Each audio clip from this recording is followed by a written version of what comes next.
Today's guest recently conducted a nationwide survey of 1,500 Catholics about the sacrament of confession, and he's here to tell us the results, including some encouraging news about Catholics who may wish to return to the confessional. So joining us now is Hans Plate, the founder of Vinea Research Group. Hans, how you doing? Jay, Kevin, I'm well. Thank you for having me. Well, we're thrilled to have you because I have to tell you, I love surveys. I just love surveys. So Hans, before we get into the results of the survey, can you tell us why you wanted to conduct the confession study in the first place? Sure.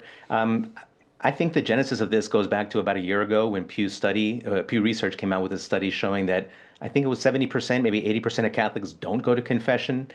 And it pretty much left it at that. They didn't really go into the reasons why. And so that started our brains to, move a little bit and think about, well, could we do a study where we dug a little bit deeper and looked into reasons for people going, why they don't go, et cetera?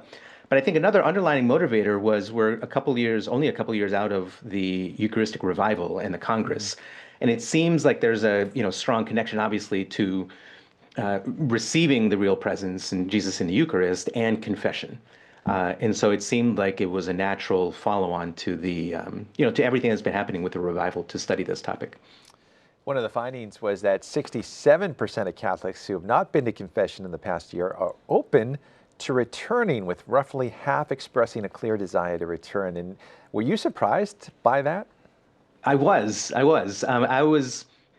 that tells me is that Catholics have drifted from the sacrament. They haven't outright rejected it. And for whatever reason, my bias was thinking that, we're going to get a large result of people who have rejected it. But I think that finding, the openness to it and then the desire to come back to it was really encouraging and hopeful, and I think something that we can build on. Now, this probably isn't a surprise, but the survey also found that the most common barrier to Catholics returning to confession is the belief that forgiveness can be sought directly from God without confession. How do we change that belief? Because it's kind of an easy way out. It is an easy way out. And you can do that, right? You can ask in your heart for forgiveness from God. I think there's some catechesis that needs to be done around the necessity for the sacrament itself. But I think that one of the things we could do is start emphasizing some of the positives of what happens to confession, because a couple of the questions we asked were about why do you go, and what are the fruits that come out of going to confession? And obviously for forgiveness and mercy and the assurance of that forgiveness, that was key, right? So you only get that in the sacrament.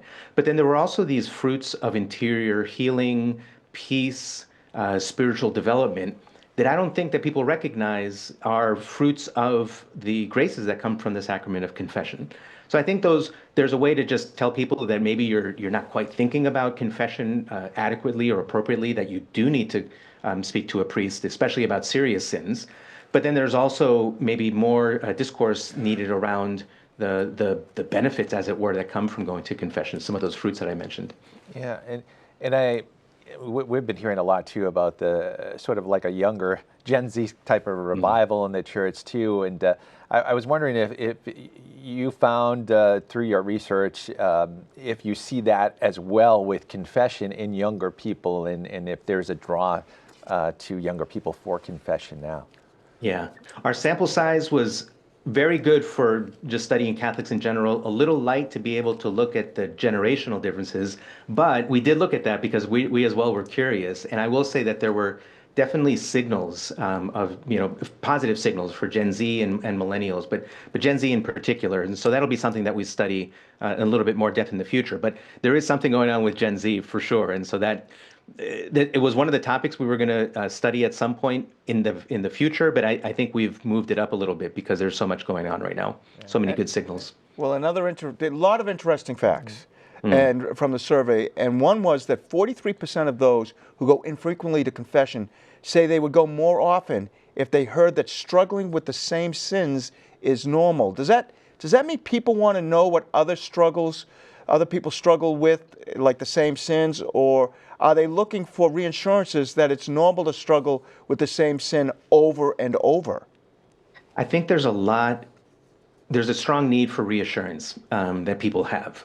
So that is one part of that, right? Just knowing that their sins aren't particularly special or unique, or the fact that you're repeating the same sins or confessing the same sins is a bad thing. They also express some discomfort around saying your sins out loud to a person. I mean, that is somewhat uncomfortable, but it is currently a barrier, as is just the whole process. So anything we can do to normalize that, to help people feel welcome, and have a warm experience, as it were, and certainly to feel the positives that come from the sacrament will have great rewards. What was your biggest surprise, Hans, when you got the survey back? Was there something that just struck you? It was the percent that were open to coming back. I don't know if I'm a pessimist by nature. I don't think I am, but I really was not expecting that to be such a big finding. And I think the other one actually is mercy. How mercy was a thread throughout. Right? It's the reason people go to receive God's mercy and forgiveness. It's the reason, it's what would bring them back. And they also say they want to hear priests talk more about, less about judgment and more about mercy. And so that's I think that's an important point, because I think it should influence the language we use when we talk about confession. So it's not like if you're doing a Lenten mission, for example, next year, it's not a mission on confession, but it's a mission on how you can experience God's mercy. Right, so just incorporating that a little bit more strongly, because that came out as a really strong signal in our survey. And speaking of priests and pastors, how can they use the data and draw people back to confession? Yeah, so I think this is a study to be studied, right? It's not just here, do this and that, and that'll be it. I think it's studying what people identified as barriers and what they didn't identify as barriers, right? And going through a good process there. But I think it could really influence all sorts of communications around this, whether it be the homily, whether it be little bulletin inserts, programs that are done in faith formation. I think it should change the language, really, because now we know what the barriers are, and now we know what the drivers are. And I think there's a lot that it can change. Father John Riccardo wrote a pastoral reflection at the end of the report. And one of the things that he said that they did at his parish was they had like a video series where they role played what confession was like in a way to demystify the experience, because a lot of people haven't gone to confession in a long time. And so that might be an interesting way of helping people to feel that it's not something that's too daunting or scary for them. And finally, Hans, where can people go to see the whole report? Because I know our chairman of the board, John Corcoran, loves this type of survey because he thinks it's so important, as we all do. Yes. So you can go to catholicpulsereport.org. It's a free download of the report, and I really encourage people to share it, especially with people who do work in the church. But I think it's also helpful for lay Catholics just to have an understanding and maybe see where they fit into this and how they can maybe go to confession a little bit more often than they do now. Hans, thank you so much for being with us and sharing this information. It was eye-opening. Excellent, excellent work. Great. Thanks for having me. Thank you.